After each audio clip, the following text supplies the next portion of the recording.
Muhammadiyah itu memahami Islam berdasarkan Al-Quran dan Sunnah dan tidak terikat kepada mazhab.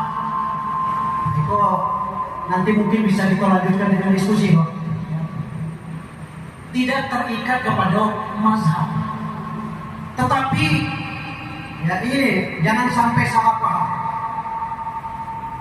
Bukan berarti Muhammadiyah anti mazhab. Ya. Bukan. Muhammadiyah tidak terikat kepada satu mazhab. Tetapi Muhammadiyah juga tidak anti mazhab. Lantas bagaimana? Muhammadiyah memposisikan mazhab hanya sebagai atau hanya sebatas referensi. Beda. Kalau di NU ini ya kalau NU atau di Tarbiyah mereka memang berpegang kepada satu mazhab tertentu. NU dan Perti atau Tarbiyah itu bermazhab Syafi'i, ya, dan mengakomodir mazhab yang lain. Jadi tapi mazhab utamanya Syafi'i. Kalau Muhammadiyah mengakui adanya mazhab Syafi'i diakui oleh Muhammadiyah, adanya mazhab Hanafi diakui oleh Muhammadiyah, adanya mazhab Hambali diakui oleh Muhammadiyah. Tetapi Muhammadiyah memposisikan mazhab-mazhab itu sebagai referensi, sebagai daftar pustaka. Sehingga kenapa Muhammadiyah memposisikan yang empat atau katakanlah mazhab yang empat? Itu yang itu mazhab yang populer ya. Sebenarnya Bapak dan Ibu, mazhab itu dalam Islam, terutama mazhab fikih, pada awalnya dulu jumlahnya puluhan banyaknya, bukan sampai. Jadi mazhab itu ya lahir setelah masa sahabat, dimulai pada masa sahabat, tapi berkembangnya setelah masa sahabat dan terbentuknya pada abad ketiga Hijriah. Ya, mazhab itu dulu banyak Pak, bukan sampai banyak. Tetapi dalam perkembangannya mazhab-mazhab ini disaling oleh sejarah, sehingga ada mazhab yang hilang, ada mazhab yang punah, banyak itu mazhab yang punah, sehingga berdasarkan saringan sejarah tinggallah hampir mazhab. Nah itu yang bertahan. Kenapa bertahan? Karena mazhab itu bisa bertahan karena dua hal. Yang pertama karena politik, yang kedua karena pendidikan. Dua hal yang membuat mazhab bertahan. Yang pertama memang mazhab itu diambil atau digunakan oleh negara. Itulah contohnya seperti mazhab Hambali di Saudi Arabia. Memang bermazhab itu negara memang memutuskan kita pakai mazhab Hambali. Secontoh mazhab Syafi'i di Brunei. Di Brunei Darussalam itu memang tertulis dalam undang-undang dasarnya bahwa masyarakat di situ bermazhab Syafi'i dalam bidang fikih. Ya, disebut itu. Nah, makanya bertahanlah mazhab itu. Ada yang mazhab itu bertahan karena pendidikan. Karena pendidikan, ada sekolah. Jadi mazhab Syafi'i bertahan di Indonesia karena pesantren di NU. Ya. Mazhab Malik bertahan di Maroko karena pendidikan, tempat sekolah. Siapa Ustaz Abdul Somad itu kan mazhab Malik. Jadi karena dua itu mazhab bertahan. Sehingga hari ini yang kita kenal di kalangan Sunni, mazhab itu hampir, ya kan, dalam bidang fikih. Muhammadiyah sekali lagi memposisikan mazhab itu sebatas referensi. Oke, Bapak dan Ibu, ya, kenapa sebatas referensi? Karena Muhammadiyah sekali lagi, karena Muhammadiyah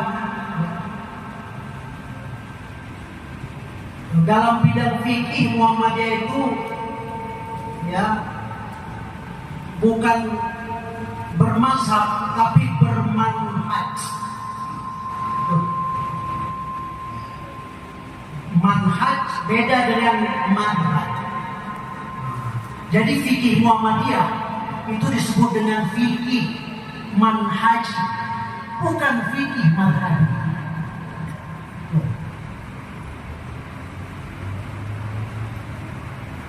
Karena itulah Muhammadiyah mementingkan dalil, bukan pendapat.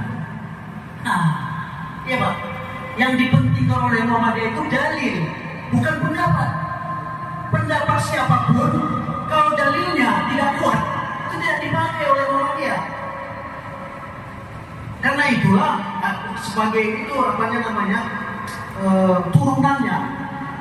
Karena Muhammadiyah itu berpegang kepada dalil, maka Muhammadiyah itu butuh cara untuk mengetahui mana dalil yang kuat. Cara untuk mengetahui dalil yang kuat itulah yang disebut dengan tarjih. Cara untuk mengetahui mana dalil yang kuat itulah yang disebut dengan tarjih. Makanya Muhammadiyah punya majelis tarjih. Enggak. Itu tidak ada. Di MU tidak ada majelis tarjih. Di Perti atau di Tarbiyah tidak ada majelis tarjih. Tidak ada. Yang punya majelis tarjih itu yang Muhammadiyah. Karena itu tadi, itulah turunan dari paham keagamaan tadi. Itu yang pertama. Yang kedua, yang ini harus dipahami oleh terutama anak-anak kami. Orang nanti sering menyebut Muhammadiyah itu yang kedua ini gerakan tajdid. Apa yang dimaksud dengan tajdid dalam Muhammadiyah itu? Harus duduk ini. Muhammadiyah itu gerakan tajdid. Gerakan tajdid yang dimaksud oleh Muhammadiyah itu adalah ya, Muhammadiyah itu melakukan dua gerakan dalam tajdid itu. Yang pertama yang disebut dengan gerakan purifikasi, dan yang kedua yang disebut dengan gerakan modernisasi atau dinamisasi. Jadi tajdid itu dua cabangnya Pak. Ya Pak, tajdid itu dua cabangnya. Yang pertama, cabang pertama namanya purifikasi. Ini purifikasi ini terkait pada bidang ibadah, ya, akidah dan akhlak.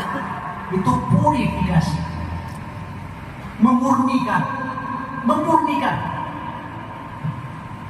Yang kedua, modernisasi.